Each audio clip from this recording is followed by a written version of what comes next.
Assalamualaikum warahmatullahi wabarakatuh.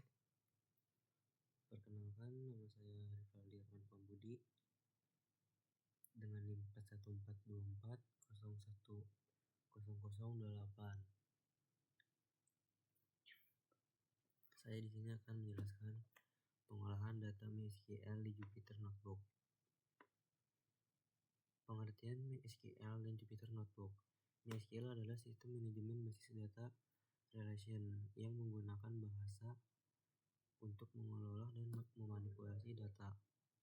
Jupyter Notebook adalah sebuah aplikasi web interaktif yang memungkinkan kamu untuk membuat dan berbagai dokumen.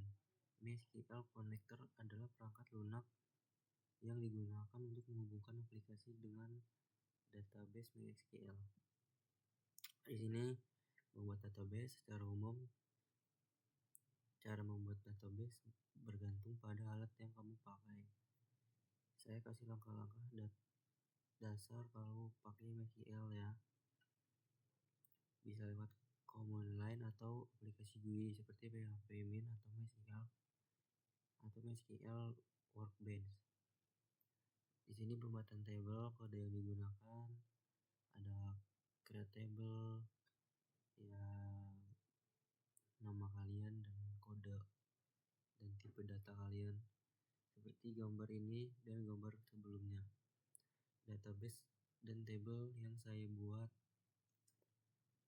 database instable dan table instable, dan untuk kolom database yang saya buat ada 4, yaitu ID berfungsi untuk frame key, ethnicity berisi nama negara atau benua, year tahun, win capacity berisi total kapasitas energi yang dihasilkan. Di sini ada contoh PHP-MyAdmin. Di sini ada codingan pandas digunakan untuk mengelola data dalam bentuk tabel. Create, hanging, dan scaling digunakan untuk membuat koneksi ke database MySQL. Matplotlib adalah library Python untuk visualisasi data. Seaborn adalah library visualisasi data berbasis di atas MATLAB yang digunakan antar mereka lebih mudah dan grafik statistik lebih indah. MySQL adalah library Python yang digunakan untuk menghubungkan Python dengan database MySQL atau MariaDB. Di sini codingan, kamu membaca file CSV global action dengan isi CV ke dalam daftar frame. Menggunakan pdread CSV, kamu berusaha memasukkan data frame database MySQL menggunakan dfto SQL. Di sini menampilkan informasi umum tentang dataset.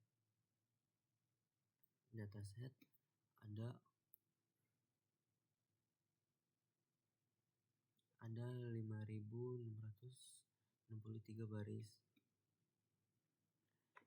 dari indeks 0 sampai 5.662.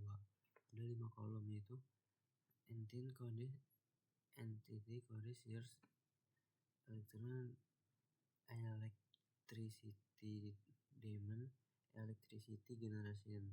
Menggunakan jumlah data yang tidak kosong di tiap kolom.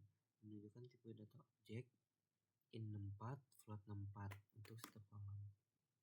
Ini ada codingan sebelumnya, contoh codingan. Ini juga sama. Lalu ada jenis grafik. Ini adalah line plot atau garis grafis. Judul grafis line plot electricity demand dari tahun 2000 sampai 2010. Grafik ini memperlihatkan perubahan permintaan listrik di berbagai negara Afrika dari tahun 2000 hingga 2010. Komponen pentingnya, sumbu X horizontal menunjukkan tahun dari 2000 sampai 2010. Sumbu Y vertikal menunjukkan permintaan listrik electricity demand. Lalu legenda kanan atas menjelaskan warna garis untuk masing-masing negara. Merah Ghana, biru Kenya, ungu Senegal, abu-abu Sudan, kuning Zimbabwe. garis data dari grafik, Zimbabwe garis kuning memiliki permintaan listrik tertinggi di awal periode, tapi menurun tajam setelah tahun 2005 hingga 2010. Ghana merah relatif stabil dengan sedikit fluktuasi dan akhirnya mengalami kenaikan setelah 2008. Kenya dengan warna biru menunjukkan tren kenaikan yang konsisten dalam permintaan listrik. Sudan dengan warna abu-abu juga menunjukkan peningkatan signifikan, terutama setelah tahun 2007. Senegal warna ungu mengalami kenaikan perlahan tapi tetap dengan permintaan rendah dibanding negara lain. Lalu ini contoh gambar yang tadi sebelumnya. Lalu di sini ada pivot table pattern, lalu ada codingannya. Artinya membuat pivot table dari data frame. Indeks tahun tiap baris mewakili satu tahun, 2000, 2001, dan seterusnya. Kolom nama-nama negara. Tiap kolom adalah nama negara. Values nilai yang dipakai. Isi tabel adalah langkah permintaan listrik. Menyiapkan data untuk box pilot Python. Artinya dari pivot DF yang sudah dibuat di langkah sebelumnya, dipilih hanya 5 negara, yaitu Ghana, Kenya, Sudan, dan yang lain. Transpose memiliki tabel negara menjadi indeks, tahun-tahun menjadi kolom. Hasilnya setiap baris adalah satu negara, setiap kolom adalah permintaan listrik dari tahun tertentu. 3. Menampilkan data Python.